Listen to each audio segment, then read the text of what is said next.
everyone, my name is Stephanie Loris de Villon from grade 3A.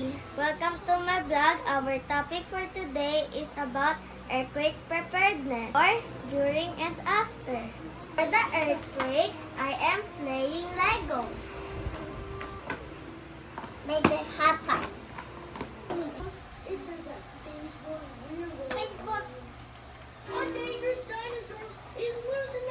Suddenly, I felt an earthquake and I ran under the stairs.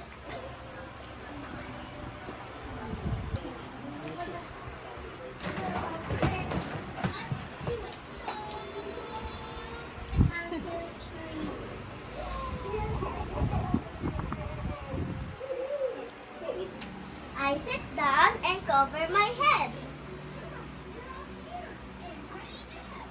Game!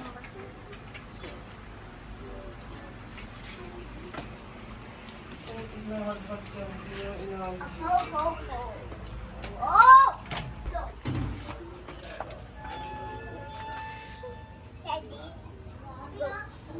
After the earthquake, I got my things, my go bag, my whistle, and my cup. During an earthquake, you need to go out so you're sure that you're okay. This is the end of my vlog. Remember to always be safe and prepared.